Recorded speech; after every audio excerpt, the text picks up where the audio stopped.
Hear me. I am fireside, as you can see. Got my little, guess I should have stoked it a little bit. Let's fan it some.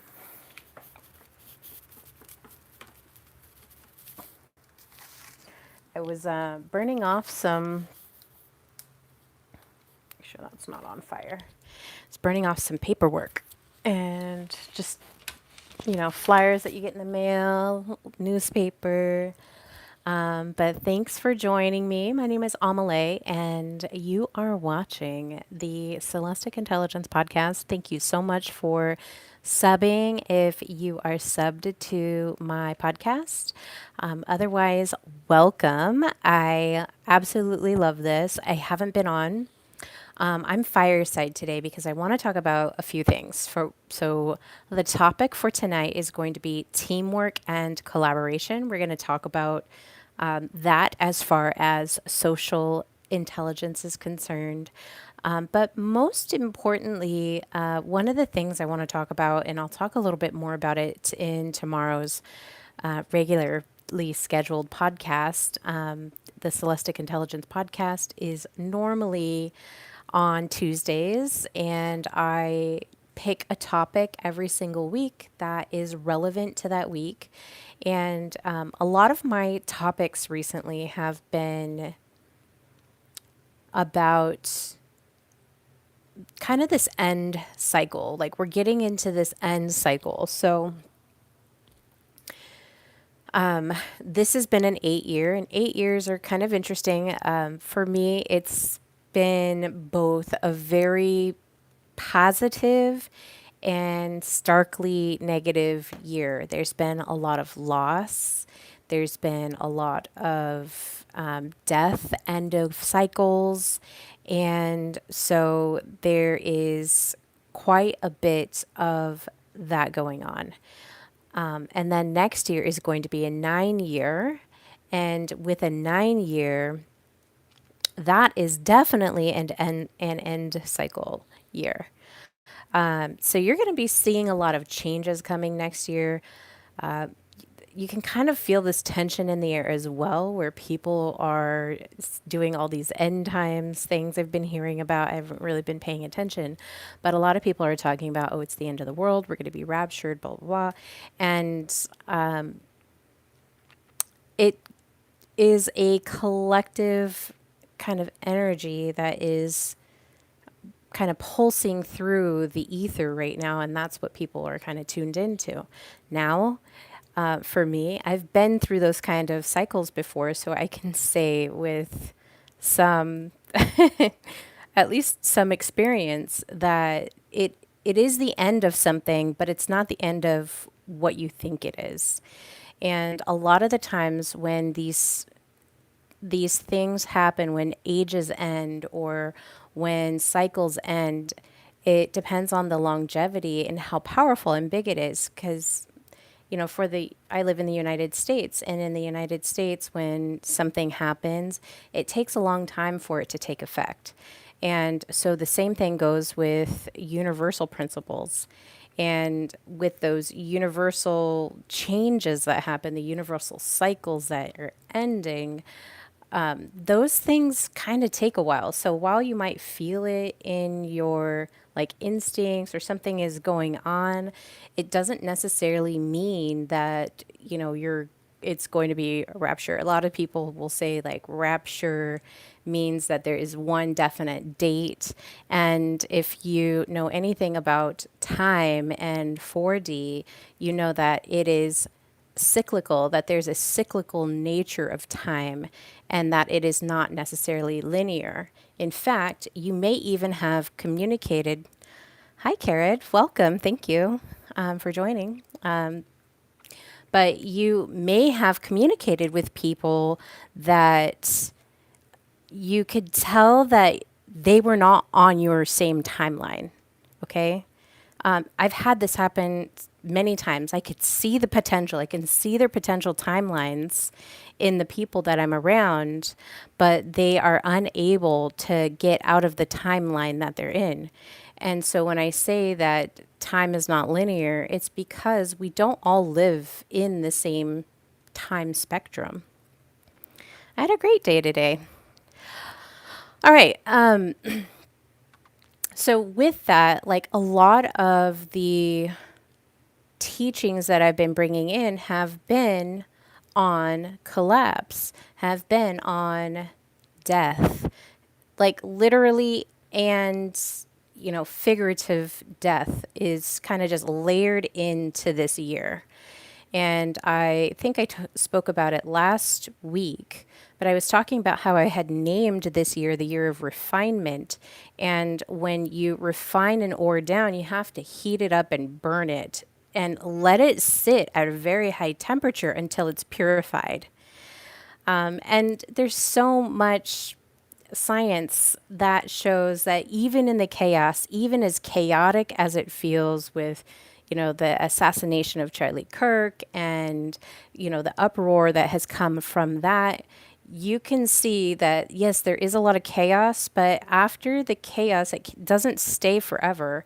At some point, the chaos will go back into order. And so that is the natural cycle of time. That is the natural cycle of the experience. It's this cyclical nature. That was a good point you just made. Thank you, Addie Dawn. Like that, Carrot. They are stuck. Yeah, there's a lot of people that are stuck, but that doesn't necessarily mean that they're unable to get out of that stuckness, okay? So tomorrow is going to be a lot. My topic is going to be kind of centered around what happens after the collapse. Let's go into something new. What is the new thing that starts after that? Now, the reason I bring this up is because right now we've just passed the equinox. And the equinox is an interesting time. So every single equinox, I kind of get this feeling in my body, almost like if you're pregnant and you start nesting. I get this at autumn and in spring. I get this urge to just clean my house, like going through every nook and cranny, going through papers and saying, what can I get rid of? And that's what this is behind me right now is like I'm actively smudging my house with a fire that I have a fire inside. You could use, sage or Palo Santo or sweetgrass or whatever your favored smudging is. But there's something about smudging where you're getting rid of something old and it just burns in the fire. And so, here I am. I'm doing that active, I don't know if you want to call it a ritual, but whatever. I'm doing this active ritual to smudge my house on a grander scale by using the fireplace. And it's getting rid of all of this stuff that's kind of just hanging around and burning the dead wood. I live in the Pacific Northwest, and there's a lot of prescribed fires that go on. And the idea behind a prescribed fire is that we're burning this small dead wood that would normally just dry out fast and then catch fire easily. Hi, Nicholas. Okay, that sounds good. Thanks, Garrett. All right.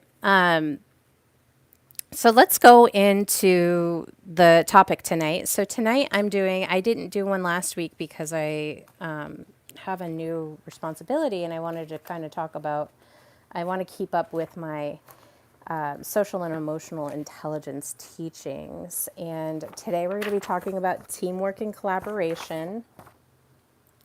And what I normally do is I go over what it is like. Are your feet ticklish? Sometimes.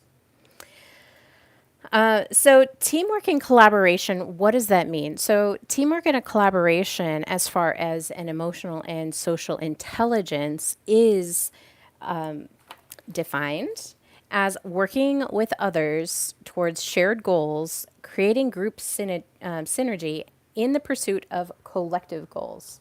So this is beyond goal setting. This is actively, seeking out how do we accomplish those goals as a team? How do we collaborate? Now, people with this competency are going to enjoy working cooperatively together with others, okay? They're going to draw all members of a group into active and enthusiastic participation. So these are very good quality skills. I've been observing this for a long time. These are great skills to have. People with this competency will build team identity, esprit de corps, and commitment. And they'll protect the group and its reputation and share credit. They're not taking the credit of the group, they're going to be sharing that credit with others. They share plans, information, and resources. They're not hiding it. They're not withholding those resources. They're not withholding the information. They're sharing it because they know ideally that there is this group goal that we want to accomplish, that we want to strive to achieve. And we enjoy getting there because our desire is to have group synergy, is to have that. And I think we desire that a lot more than we want to admit. Oh, I said sometimes they're ticklish, but not always. All right. So the other thing is they put team goals before their individual goals, or they're, integrating the team goals in with the individual goals. Maybe their individual goal, is combined with that team goal.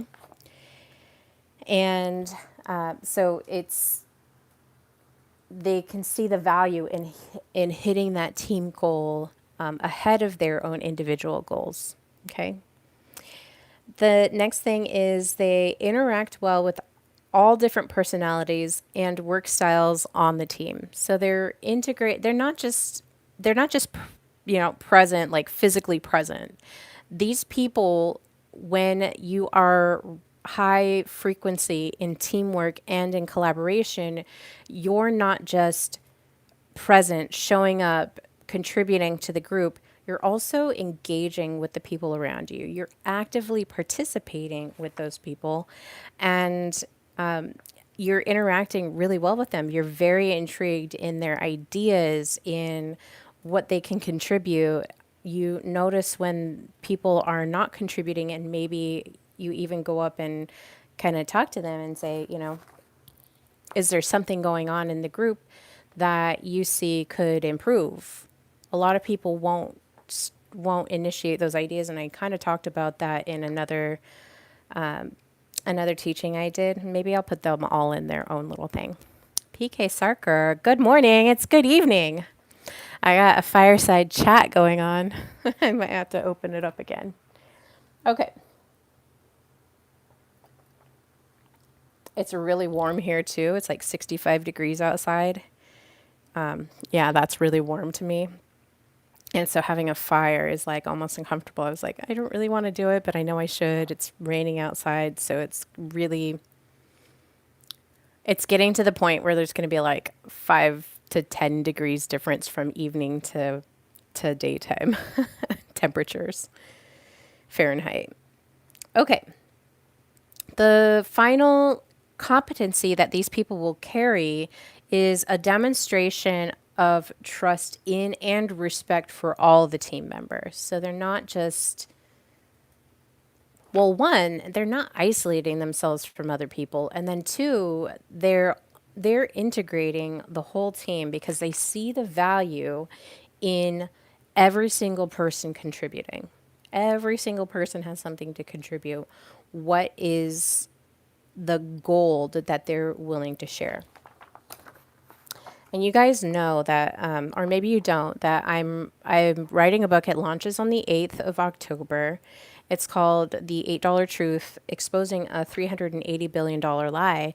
And it is exposing the pitfalls of leadership and development that we're spending, on that and DEI training, $380 billion globally every year. And the results are very, very terrible. A big part of that is because people don't have this teamwork and collaboration, high frequency. They're in it for themselves.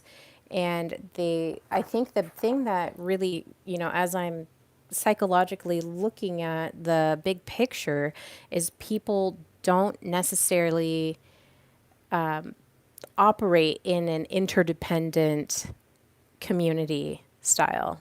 There's so much independence in the Western culture in business that the teamwork and collaboration piece is really hard to grasp because, it's very independent, very me forward, very I forward. And with teamwork and collaboration, you've got to incorporate different personalities, different cultures, a diverse group of thought, a diverse group of culture into your team. And from there, once everyone feels psychologically safe, then you can glean all of the beautiful innovation that comes from that, all the beautiful creativity from that.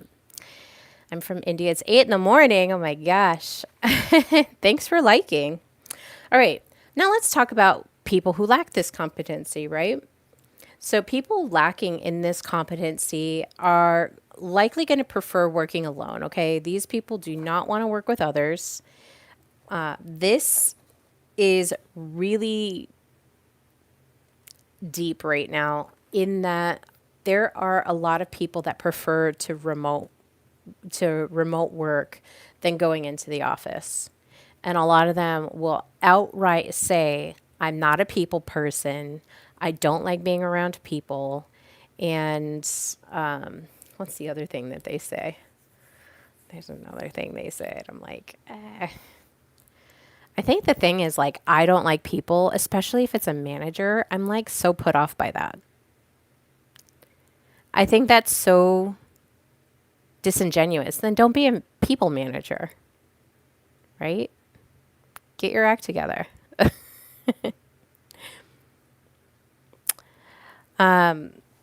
Okay.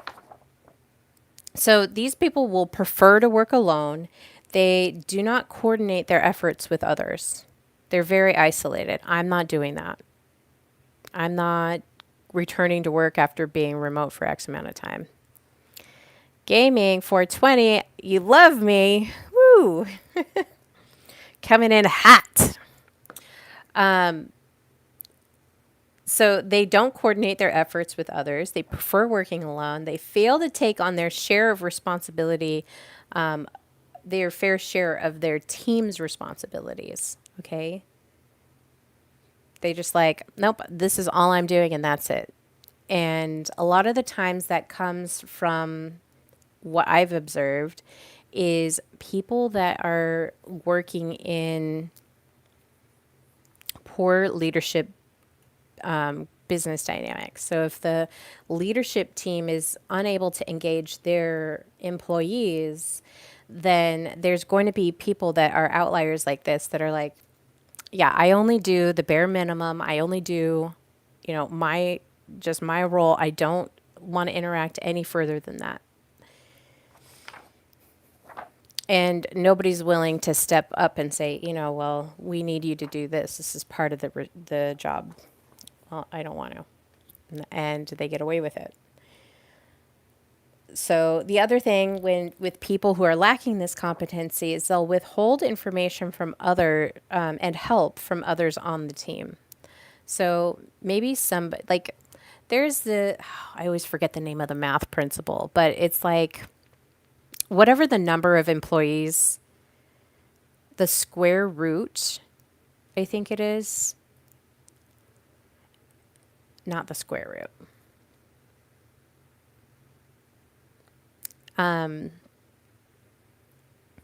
Anyways, it's like the 80-20 rule. 20% of people on the team are likely doing 50% of the work in that team.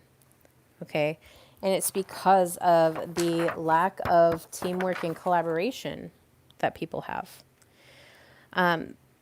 They'll also undermine or discount team decisions and team actions outside of the team. So this is where they have the employee meeting, the department meeting. They'll go in, they'll talk about, everyone's like interacting and they won't say anything. They'll just kind of like go along to get along. They're bare minimum.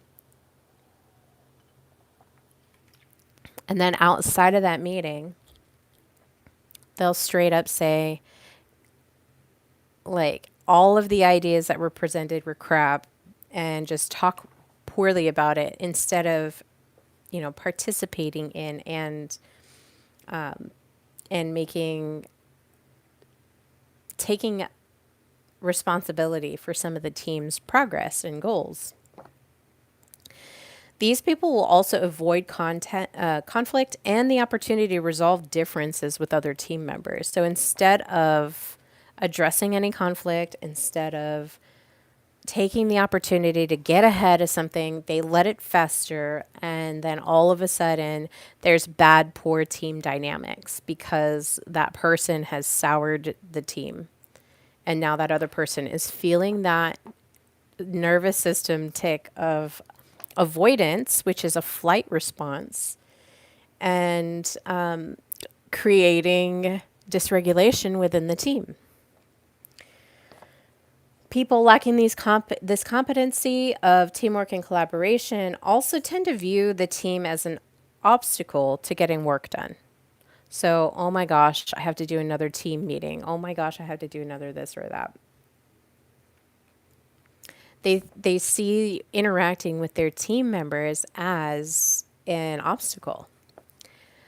The next lacking competency is failing to abide by team norms and standards and failing to support the decisions of the team.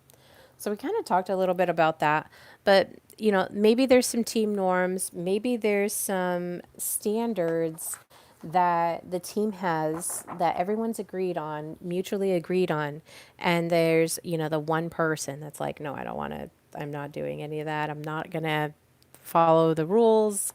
And so then it causes, the team to have this imbalance of agreement. And remember, teamwork and collaboration is about working together to achieve these shared goals of the team. They're looking at how can we be the most synergistic in the pursuit of our goals as a team. And this doesn't have to be work. You could be in a community co-op share. You could be in a family. You could be in a friend group. Like these don't just aren't just isolated to business, even though I talk a lot about business and how it affects, because a lot of people will feel this because they're kind of forced into these groups. But this could happen, for your kids in school. Your kids in school have to take on this group project. And then one person in that group, or maybe multiple people in the group, don't pull their fair share. That happened to me in college quite often. And it was frustrating because I'm like a go-getter, and not having the same kind of energy around me was very difficult, because then a lot of the work that needed to get done, I couldn't rely on the team members to get that done as well. We also, this is pre 2020, we didn't have the fancy Zoom and the fancy, what's the other one? Teams and Slack. We didn't have all those apps. Those things really became popularized in 2020, 2021. And so we're all doing this by email, by phone, just really, it sounds, I want to say it sounds archaic, but it really isn't, compared to how we grew up. Port Bear, hello. All right, well, let's look at some development tips on how we can improve the teamwork and collaboration. So, first is to seek out opportunities to work with others and take a genuine interest in learning more about their work and how you can support them. So, this doesn't necessarily have to be you as a manager. This could be just you as a coworker, and just curious of what do you do, how are you operating, how do you work in the system, what are the things that you see that are positive about the things that you do, and what are the things that you see that can be improved. I just started a new job, and I'm definitely asking these questions as an outside observer, learning the processes. Why do you do this? Would this happen? Would this person, say this, whatever? I'm asking, very after observing, asking very pointed questions into how do you operate? Let me understand the process and why you do the things that you do. Not that I'm going to copy everything that I'm observing, but it easier for me to know how other people operate within my team, because it helps me to relate to them. And I was looking at it just a second ago to see what my numbers were, for teamwork and collaboration, which is a 12 out of 15. So that's pretty good. But that was in 2022 as well. Tyler, hi. Good to see you. All right. I'm doing well. Just popping in. I haven't been popping in because I've been cleaning like I was talking about it earlier. It's cleaning. I've been cleaning like crazy. Okay. So the next one is another development tip is keep other team members informed of your work, your timelines, and your priorities. These are the important things that I'm working on. These are the timelines that I have. You know, at this time, I'm going to have a big opening of stuff. So if anybody has things that need to be worked on that they're unable to get to, I'm available for that. Let me know what they are, and I'll see what I can take on to kind of help relieve you so that you feel a bit more supported. Okay. And then these are the things that I'm working on. Maybe you're working on contracting, maybe you're working on sales, maybe you're working on whatever the goal is. I'm a part of a community, and with all of the cleaning out of energy that I've been doing, one of the thing, your pronunciation is very well, madam. Well, thank you. I appreciate that. Don't forget to subscribe. I'd like to hit 1,000 subscribers by the end of the year. We'll see if I can get there.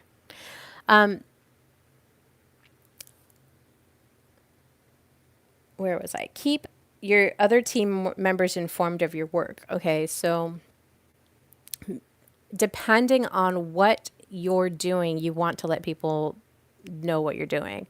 So right now, I'm actually, with all of the cleaning that I've been doing and the opening of space, it kind of gives, it's like, I don't know if you guys have ever had kids, but this is something that happens. Every time when my son was younger, every time I would make the bed, he would just like get so excited about making the bed. Okay. So we would make the bed, and it would just be this clean, pristine palette of a bed, and he can just roll around on it. And he really only did that to like mess it up. Okay. So he would just go and like take the pillowcases, he called them pillow skins, take the pillowcases off. He would, mess the blankets up and just kind of have it be in his own. And I'm just like, I don't even understand how you do that. It's like so crazy. Or maybe you just kind of go through this frenzy and you have a couple young kids in your home, and there's just toys everywhere, like Christmas morning style toys and just things everywhere. And it's just like, and you clean it up, and then all of a sudden it's just this fresh canvas for the kids to go and pull their toys out again. They're like, oh my gosh, these are so fun and exciting. Which level do you speak of English? American? It's my primary language, so I don't know what level that is. Level 100. Okay. So other development tips are sharing equipment, materials, funds, and resources with other team members. Okay. Even becoming a positive resource. So with all of this space that I've created, because like I said, every spring and every autumn, I'm doing a full clean of my house. Like a deep clean, pulling things out, vacuuming, shampooing the carpets, rearranging things, getting rid of stuff that, if it's been sitting in a corner, I'm going through it and I'm getting rid of stuff and just kind of like slowly dwindling it down to where it's really organized. And I just get these dopamine hits, I guess, of, all right, we're cleaning, we're reorganizing. And so one of the big thoughts that I'm having is now I have all this space. What am I going to do with it? And so I'm kind of like a little bit of a crazy person this weekend. So I made chicken stock, pressure canned it, which takes a long time. And then I made a sourdough starter, a brand new sourdough starter. I've got to go feed it. I cleaned the kitchen. I made lunch or breakfast for the week. I, went and did all the grocery shopping, all the house needs shopping, and, am just clearing things out. And, a big part of that is I'm going to use this space to start, like, for the last has it been 5 years? Maybe 3 to 4 years, I've really wanted to start an online trading post. And I'm like, I think now is the time I can actually start that online trading post. I can start collecting things that people will need. I have seeds that I've collected that I can put on this website. And then I can, collect all the other things that I would have. Aw, Puka, Pookie. And just to have valuable things like even books that are of good value for people that homestead, canning books, and everything like that. And now I can start collecting those things and then start an online trading post store where it's member pricing, kind of like a mini Costco.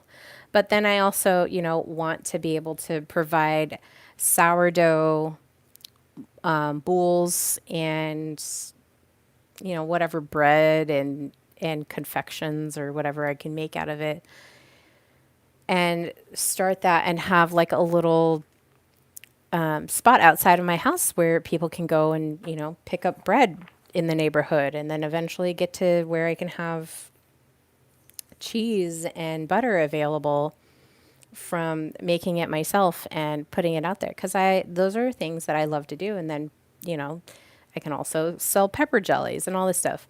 So as I'm thinking about that, I'm collaborating with my neighborhood, and I'm also collaborating with communities online and thinking of how can I serve these people the best. Like, I'm even going as far as saying anybody, I'm going to find anybody that can do blacksmithing and make axe heads and pickaxe heads and shovel. I don't know what they call them. They're not spoons, but like the metal shovel parts, like whoever can weld and make those things, make like tool parts. I want to collaborate with those people.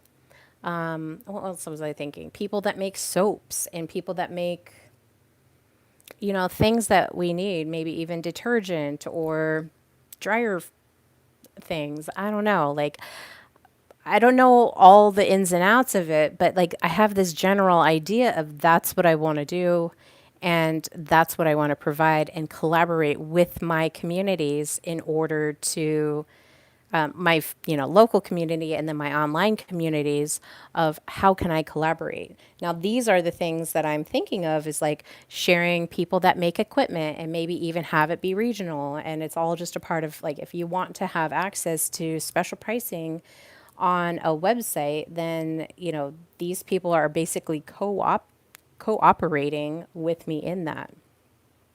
I wish you are my girlfriend. I can make for you. Just tell me quantity and quality. I'm from Oregon, USA. You guys are so sweet. All right, let's move on. So, that's what I'm talking about, sharing equipment, materials, funds, and resources with other team members. Publicly credit other team members who have done well. This means that you're calling out the people that are doing a fine job, okay? And a lot of people love to be seen. So if you're able to like step into this level of teamwork by recognizing others and like the good qualities that they have and the big to-dos that they've, submitted, people like to hear that. Now, not everybody cares about that, but I would say like most people like to be recognized for their effort that they've done. There's something about that that makes them feel good and want to do more because they're like, oh, they recognize and appreciate. Remember, we were talking about that. They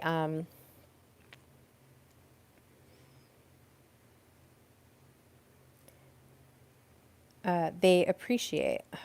Where was it? Well, oh well. Okay. The other thing you can do to develop this is to on eBay, Amazon. No, I don't want to be eBay or Amazon. I'm from Uzbekistan. Oh, that's cool. I don't think I've ever had a viewer from Uzbekistan. So, welcome. Thank you for joining. So, the other thing that you can do to help develop this higher frequency is in this is to solicit others' points of view, particularly the quiet members. How do you penetrate through the quiet members, the ones that are not speaking up, the ones that aren't saying anything? Maybe it's not in a group environment where you go and ask them, hey, what do you think about this? Maybe it's something that on the side, outside of that meeting or outside of, when they're a little bit more relaxed, that you can go and ask them questions and integrate with them and say, hey, what do you think about the meeting today? Is there anything that you think I missed, or is there anything that I should be a little bit more concerned about? You don't want to go into one of these question asking saying, hey, I noticed that you weren't talking. I noticed that you weren't saying anything. I noticed that you're always quiet. What's going on with you? The reason you don't do that is it puts somebody else on the defensive when you're like, you did whatever. They're like, oh, no, I didn't. No, I'm not. Puts them on the defensive. And so when you're wanting to collaborate with people, you really want to, there I was doing it. I would suggest going to them and saying, hey, what did you think about the meeting today? What did you think about the talking points? Is there something that I'm missing that you noticed? See how much more inviting that is? Like, I've missed something. I'm owning what I'm missing. What do you see from your point of view? The black thing you put in your eyes, people are going crazy, girl. The black thing you put in your eyes. I don't know what that is. Like a little droppy thing? Okay. The next thing is to avoid taking control of the agenda or being the first to make suggestions. So be aware of dominating team meetings. And I'm like a little, because my brain is always on. So I always have ideas or I always have something to say. And so really just pulling back and observing instead of, outright saying like, here's the solution, here's the thing. So letting other people speak up and giving them the opportunity to speak up and say something. So not interrupting when somebody is about to, submit their perspective. It doesn't mean that you don't participate, but just sharing the time so that other people can contribute. The next thing is to bring out conflict into the open and encourage all to resolve it. Now, this one's interesting because a lot of people are very avoidant. They don't want to start conflict. They just want to do their job and be done with it. But when we look at what that looks like, we're bringing conflict out in the open as a way to, address things early on. You It's a very sensitive subject because, like I had just mentioned, if one goes to somebody and says, "Hey, I noticed that you were quiet," or "I noticed that you're angry," or "I noticed that blah blah blah," and it's almost like accusing them, and so they'll have this defensive reaction because their nervous system is like, protect at all costs, this person is accosting you. And that's not where you really want to be. You want to be in this synergistic, remember we're talking collaboration of, you know this situation is getting really tense. I know that I likely missed some cues here. Is there anything that you've noticed from your end that could help me out and help me to kind of see this big picture a little clearer? You're asking them for help instead of accusing them of being whatever.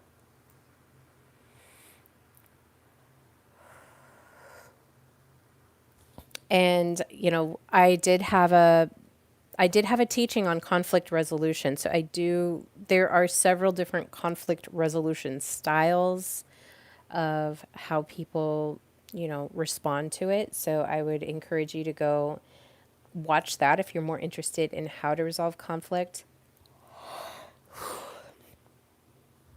All right.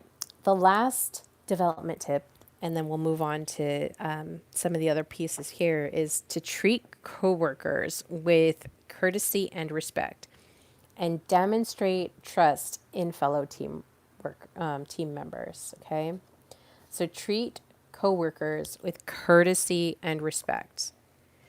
Really, just kind of make that your mantra with everybody that you're interacting with, of treating everybody with courtesy and respect.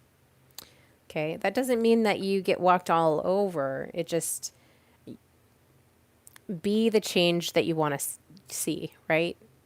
So be respectful, be courteous, and then demonstrate trust in fellow team members. But what does that mean? And I think I did a stream on building trust as well. When you build trust with people, and I struggle with trusting others, and that's my own cross to bear, and I'm working on it, okay? But when you're trusting others, that means that you're trusting them to do their job. You're trusting them to take care of what they say they're going to do. You're trusting their integrity. And any time that they violate that trust, you approach them in a collaborative teamwork mindset of, you know, I was counting on you to get that done. And, when that did not get done, that really affected my work. And now, here I am cleaning it up. And we really want to get the conflict out in the open and not just sit there and like, oh my gosh, Dave did it again. Dave did it again. And now here I am. I have to spend twice the amount of time on the project that I could have just done myself. It's easier to do it myself. I can get it done in less time. And now, like, Dave effed it up, and here I am struggling.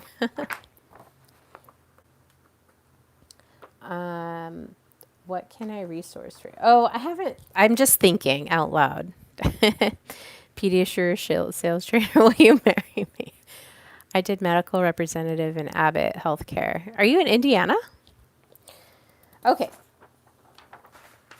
Let's move on to forming.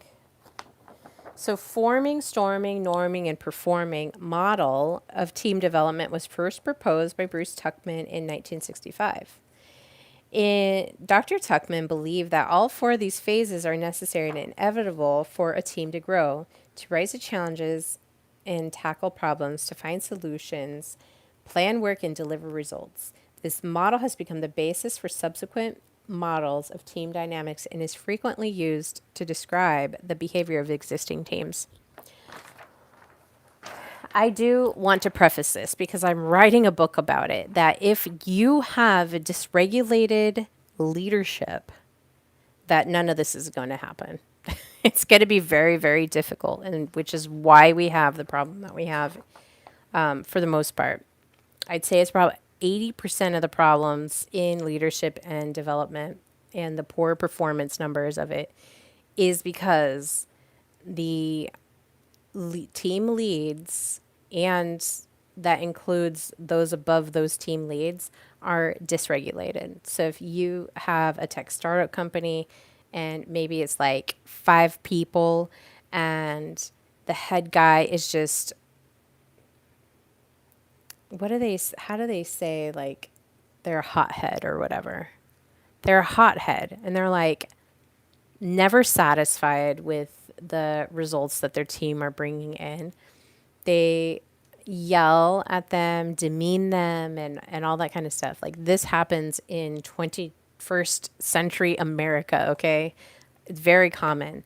I just want to like say that in advance, if you don't have a regulated nervous system, meaning that you're not in rest and digest and you're not able to manage the stress well when it comes on, and you just kind of like fall apart and fracture, that this is not like, it's going to be very difficult to implement this stuff. So, first, regulate your system, regulate your nervous system, tell your boss to buy my book, or maybe buy it for him. It's only $5 right now, pre order.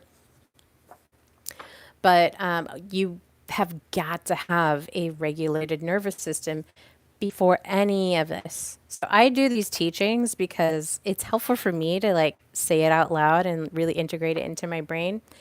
And I do it as a means to help support the people that are in my own community that are following my, my channel here, that want to learn about how do I raise my frequency? How do I become, how do I master my own person? Okay, so, first and foremost, we've got I don't know if you guys can see this properly, but we've got forming. So first you have this forming. All right.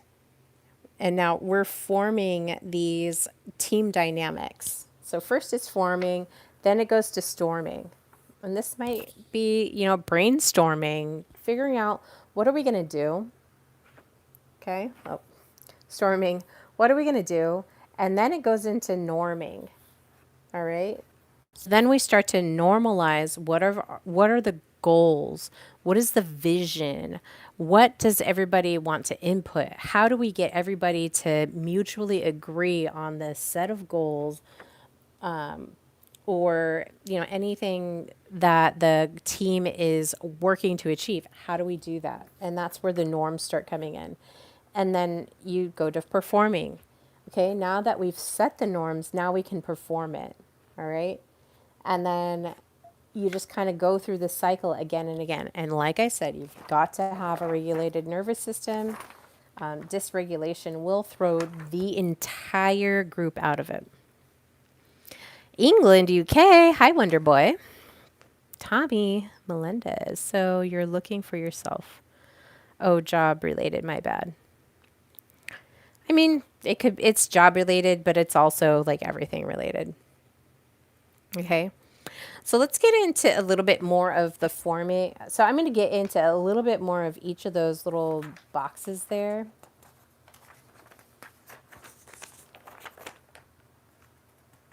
And then I'm going to call it a night because it's getting late. I wake up really early. I wake up at like 4:30. All right, so let's talk about forming. So the first phase of forming, the team takes place. So this is where people are called out. The team is gathering together and meeting and learning about opportunities, challenges, and they begin to agree on goals. They begin to tackle tasks.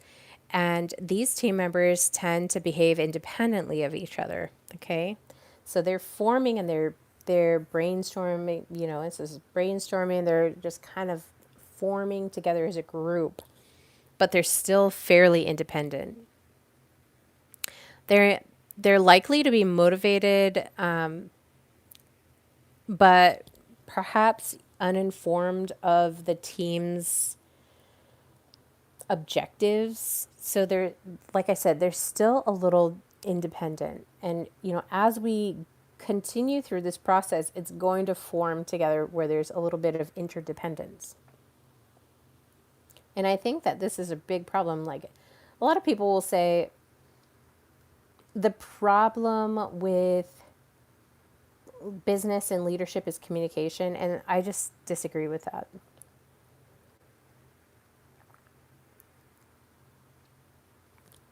Does it relies on the team leader? Wait, Tommy, can you repeat that? Does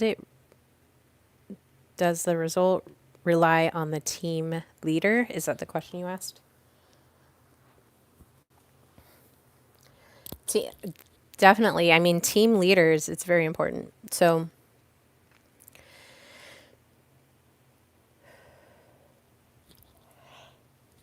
sorry, the fire is stealing all my oxygen, so I'm yawning. Yeah, I don't know if you guys can see my fire back here. There we go. That's more of a fireside chat. Yes, sorry. Um, so team definitely does rely on a lot on the leader. The leader is important to the team. In that they're the ones that are mitigating the team members together. So they're helping to form the team together. So I write about this in my book, but in 2000, I want to say 5 or 6, when Google got together, they were like, we're getting rid of all managers. Okay. So they were like, we're getting rid of all the managers that they thought weren't important. And they were a lot of engineering managers. So, like, when we get rid of the managers, all the people are not going to have these stop gaps. We're not going to have these bottlenecks of ideas. And all of those ideas are going to go from the people, the engineers that we want to hear from directly to us. And then it'll be faster and it will take less time. This is what is known as a flat hierarchy. Okay, so you've probably seen an organization chart where, you have the CEO and then the C-suite people and then the middle managers and then everybody else that kind of falls underneath that. Supervisors, leads, team leads, and then, those employees underneath them, reporters, reporting employees. So Google's like, we're going to flatten it, right? So they go and they flatten it. And then within months, they're hiring back the engineering managers. And what they found is that we cannot get rid of managers. Managers are important. And I think it really depends on the size of the company. Now, if you have a group of 10 people in a company, it's a very small company, chances are you're not going to need a huge organization structure. Everyone is pretty well able to communicate with each other. As soon as you start to get to 50, that's when it starts to change. So 50 to 100, if you don't have a proper organization, meaning like this person reports to this person reports to this person reports to, the CEO or the president or whoever's at the top, the board of directors. If you don't have it in that yet, you're going to start to see a lot of problems. Like there's going to be a lot of dysregulation, a lot of leaks in that. And that's what the Google, I call it when Google went flat because they got rid of all these managers. Like within months, they were like clamoring to hire those engineers back. So managers are important, leaders are important, and they're important because it helps to form the group together. They have this person that is like able to say, okay, I'm taking all of the ideas, I'm enmeshing them together, I'm forming I'm forming a voice for the next tier in the organization so that they can do with what they're going to do with it. Okay. So as much as we want to eliminate managers, which is a little concerning when I see it with big corporations. When I see that, I'm like, okay, I don't know what kind of craziness they've got going on, but yeah, it is important, and it's important for them to have regulated, because of entrainment. It's important for them to have regulated nervous systems, because if they don't, then the people underneath them, like if that leader wasn't combining them together and then not be able to form a proper thought or idea out of that group, comes in, is constantly stressed, maybe has a bunch of stuff going on in the background, and doesn't show up and doesn't represent the employees, like those employees will feel the dysregulation of that leader. I know from experience of that leader, and then it's not fun. So your book teaches new businesses. My book is a prequel to my actual magnum opus. But my book is exposing the missing link and creating a new leadership development category with the nervous system regulation being the first thing that a leader should have if they're going to be leading people properly. Because like I said, they're not able to grasp any of this. Our brains are just kind of archaic, and they're very complex. They're simple and complex. So the simple part of it is, if you're in a survival mode, meaning that you're stressed out, your amygdala brain is operating. And that means, because of the amygdala prefrontal cortex circuitry, if this is on, this is off. Think of it as a light switch. And then when this is on, this is off. And this is the access to your higher mind, is your prefrontal cortex. So this is, your executive functions of decision making and emotional regulation and reasoning and critical thinking, and having access to all of that stuff, as well as being able to operate your large motor function, and to a small degree your small motor function.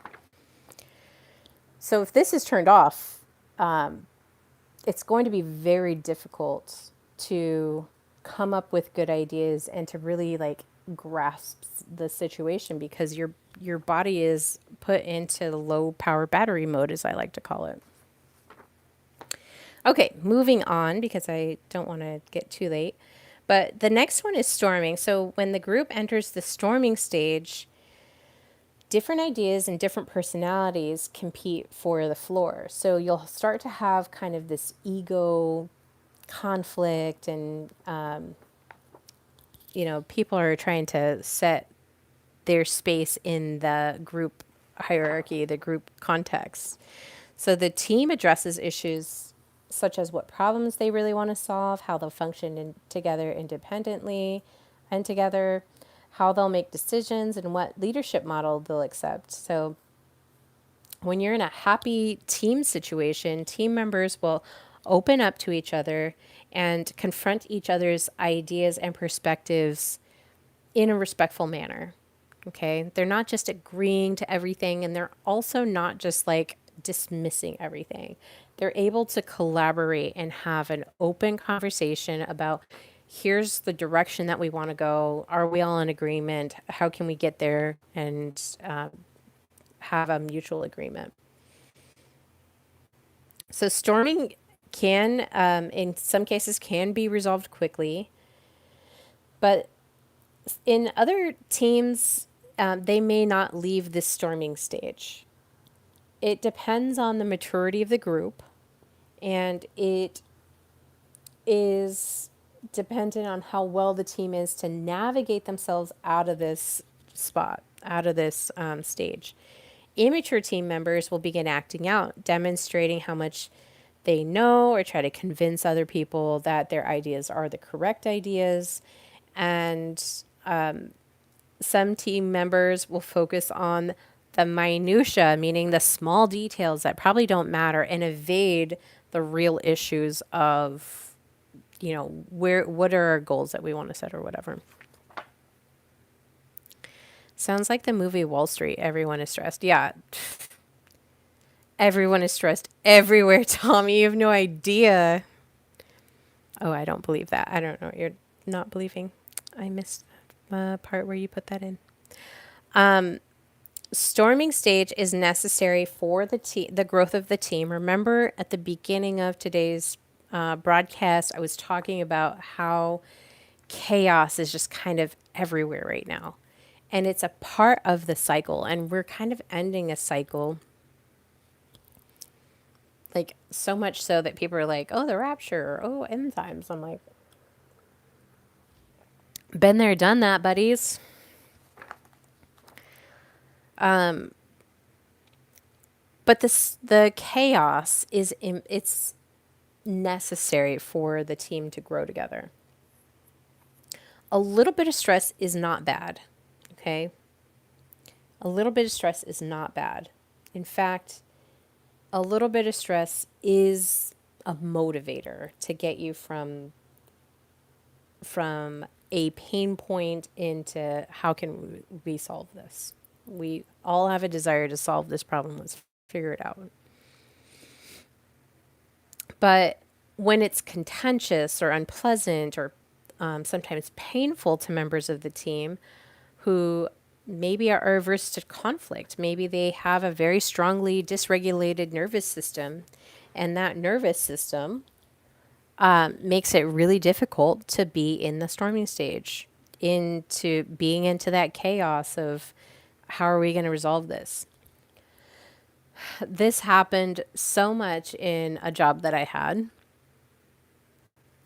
because of the nature of the material that we were creating. It was, very, there was a lot of creativity that went into it. There's a lot of innovation in it. But then there was also like moments when everything would seem to just fall apart and collapse. And so everybody would just become reactive and try to figure out how are we going to resolve this. Now, if you're experienced in it, you're able to say, okay, let's do this, let's do that, and just like direct the way that things would go. But then there was other moments where it's like we can do this way, we can do this way, we can do this way, and everyone is kind of competing to see what direction are we going to go. Okay. Now,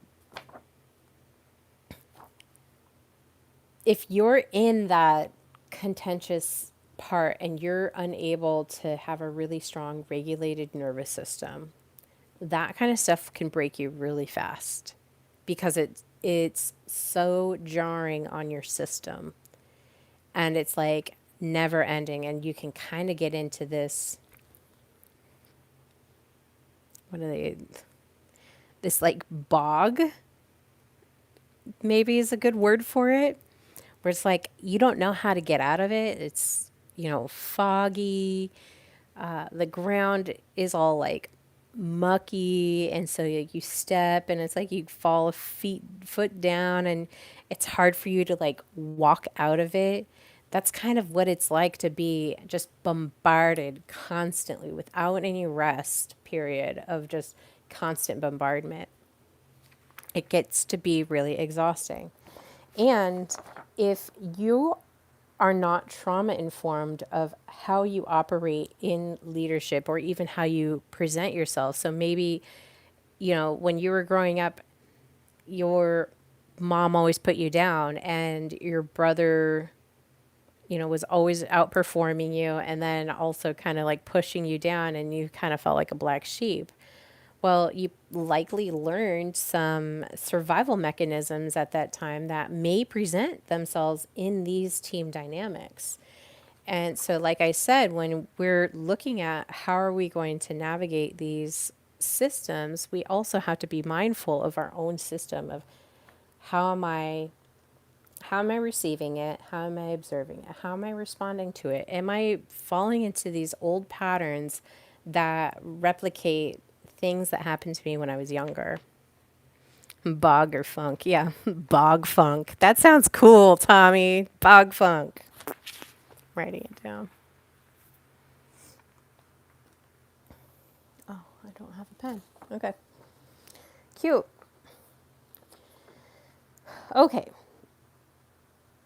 So during this time, you definitely want to have some form of leadership to kind of manage some of the chaos that goes on, that can be there for individuals if they need to speak individually, um, and have some sort of dialogue with with your team. Don't isolate anybody. Just be available to them. Have one-on-ones with them and talk about, hey, I know that we're kind of in this chaotic, crazy moment. What did you think? What did you want to say, and what were you not able? What were you not able to say that you wanted to say?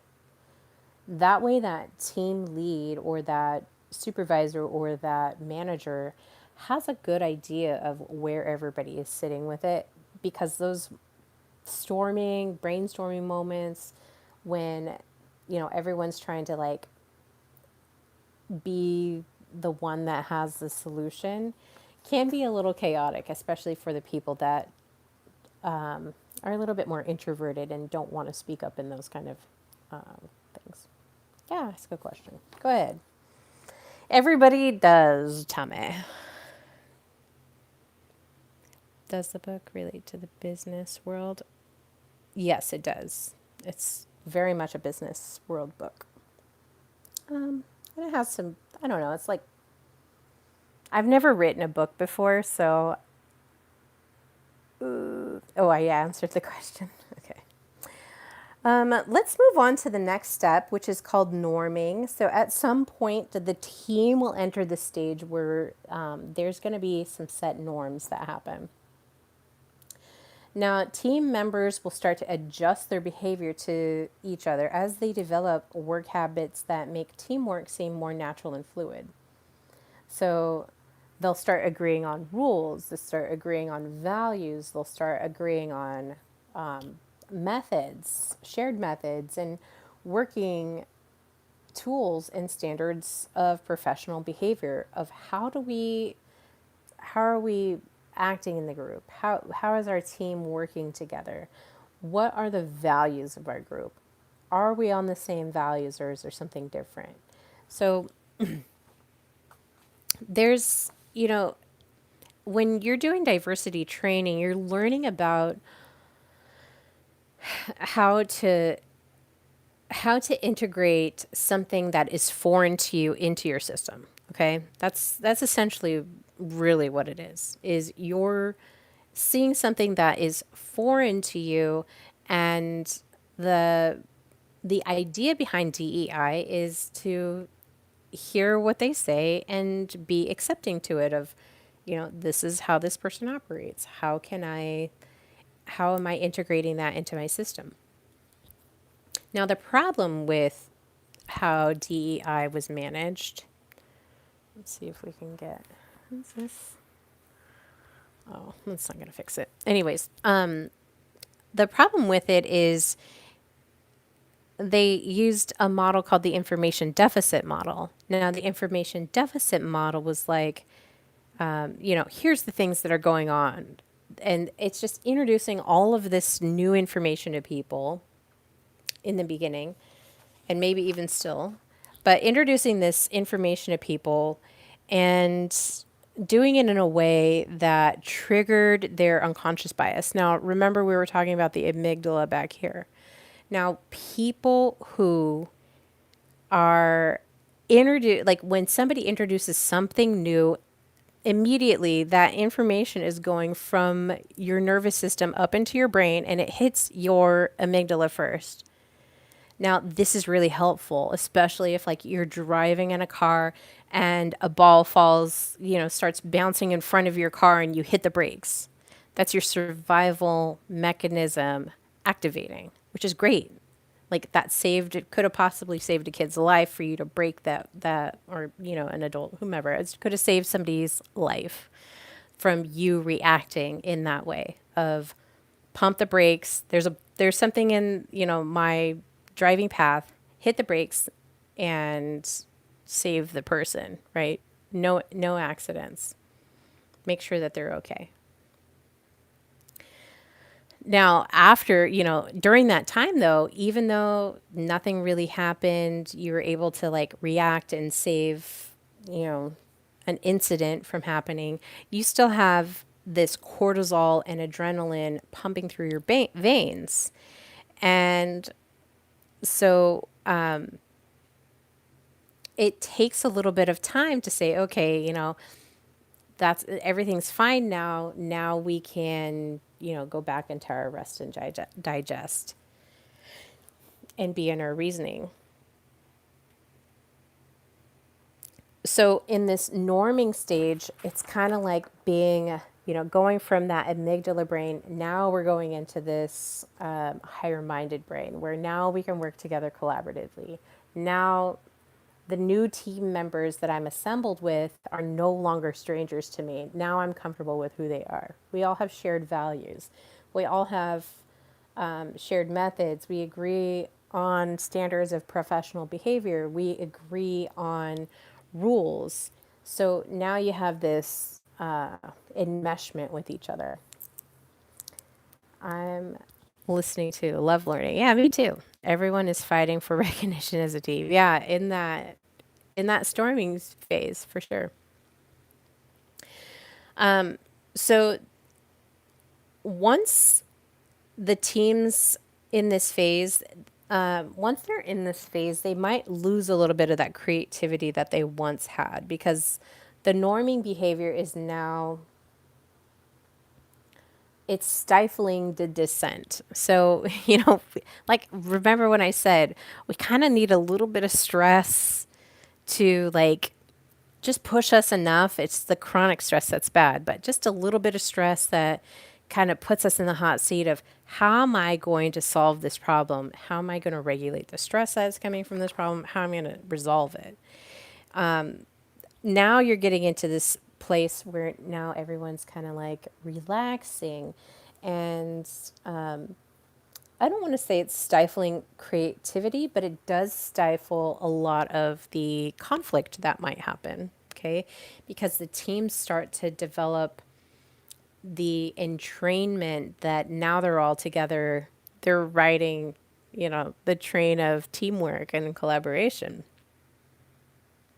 So they might exhibit a little bit of groupthink, which is where a group or team tries to minimize and not address conflict. They just kind of go with the flow and reach the consensus without really critically analyzing, testing, or evaluating the ideas,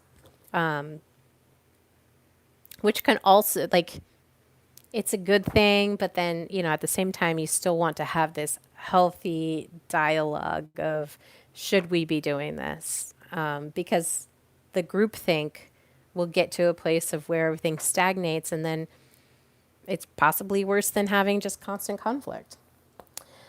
All right, now moving on to performing, some teams, but not all, eventually reach the performing stage. Not all teams will, but there will be some. These high performing teams are able to function cohesively as a unit as they find ways to get the job done smoothly and effectively without inappropriate conflict.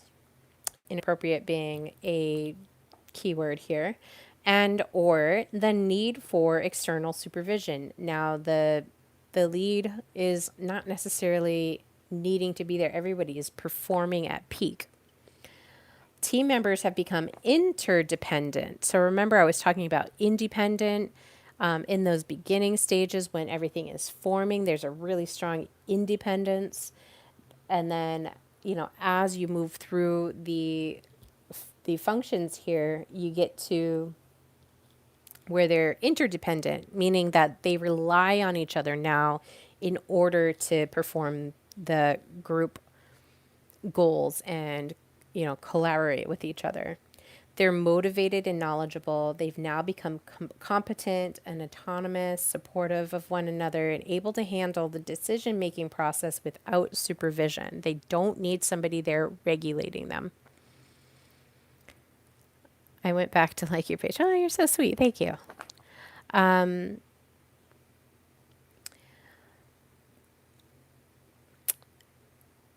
Nada. And then dissent is expected and allowed as long as it's channeled through means acceptable by the team, meaning that they're able to now meet together and talk about the things that are not working honestly and bring it to their attention because they know every single person there is performing and every single person there cares.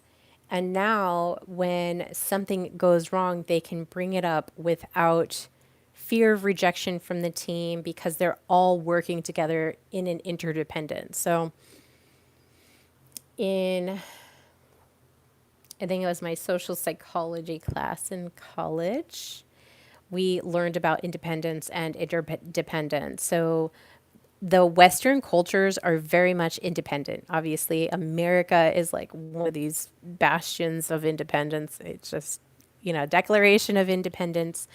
But the especially Asian countries have a very strong interdependence, meaning that instead of thinking about themselves, they think about the effect on their community that they would have. Now, this is where we are in the performing stage. Is they're thinking about one another, how you know their decision making is impacting the goals and the shared values of what they're trying to achieve, whatever that end vision goal is. Okay. So dissent is expected and allowed as it's channeled through acceptable means of the team, meaning that if you're going to be talking crap about it after the facts, after you've had a whole meeting about it and everybody's contributed their piece to it, if you go and talk bad about it, I don't think that that performing team is going to appreciate that much. It's not selfishness, it's just the USA was built with a different government structure. So we have an agreed upon form of government that varies from how many Asian countries are. Even, I would say even some European countries are a little bit more interdependent. Not that independence or interdependence, like they're both equally necessary and they're both going to be available in society because that's how it's built. Ah, my baby puppy is sleeping. How cute. What kind of puppy do you have? But the independence is also, I love being an American. I love the independence, but I also see why interdependence is also a need. And maybe instead of having these strong, dramatic, polarizing pieces of one or the other, maybe finding a harmony of how can I incorporate both of these dynamics into my life. Where in my personal life, I like to be independent. I like to pursue my own happiness and be responsible for a lot of, and to a degree, we already do have quite a bit of interdependence within America, but there is still this strong independence quality about it. If you can't answer that, please share. Oh, answer about the puppy. I want to know about the puppy. Okay. Now, we've went through the 4 stages here. We're going to go next into the adjourning transforming stage. This was later added stage.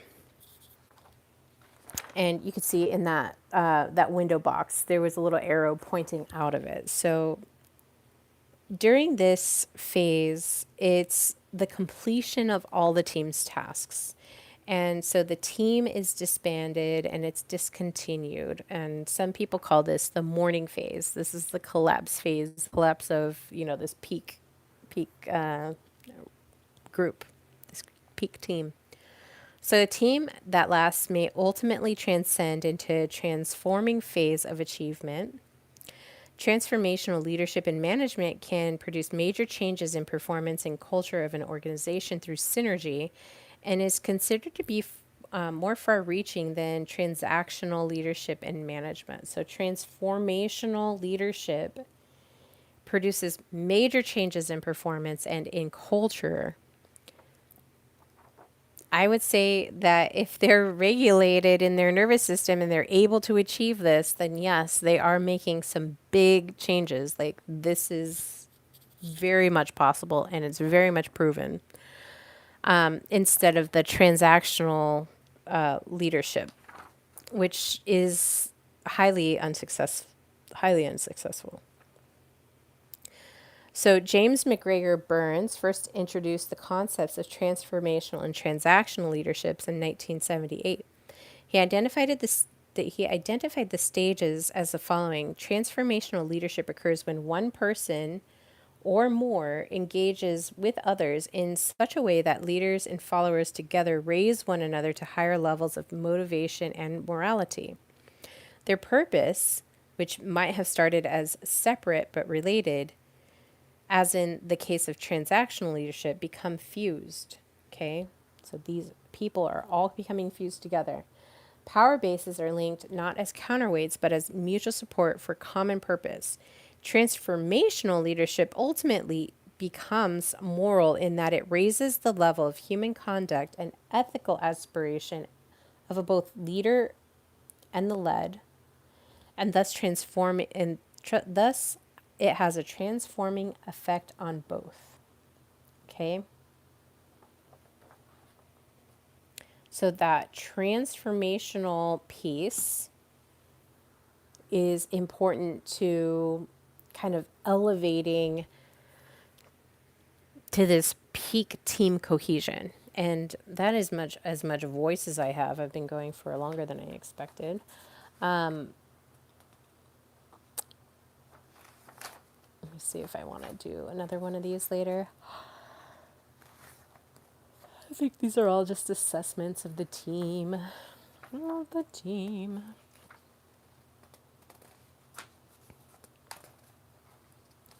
Yeah, I don't know. I might do another. We'll see. Well, thank you so much for joining. Tommy, thanks for joining too. I subscribe, young lady. I like you.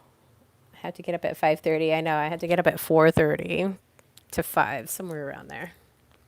But thank you guys so much for joining. I got 7 thumbs ups. I love it. I hope this was really helpful for you. You got a lot out of it. Please join me tomorrow night, 5:30 Pacific. And I am going to be talking a lot more about my book, but more so in the journey up into the book and where the book started, like where it was born, and really where I'm going with it, because it's just a piece in this phase that I'm doing of writing a book. And so after the book launches, I'm going to take a little bit of time off and then I'll start writing my next book. But I'm exhausted. My fire is out almost. I've got my candles lit. But yeah, love you guys. I hope you enjoyed this. I'll see you guys tomorrow. I'll post a schedule up, and then hopefully I'll have another podcast later this week. But I really enjoyed hanging out with you guys. I hope you have a wonderful evening. Talk to you later. Bye.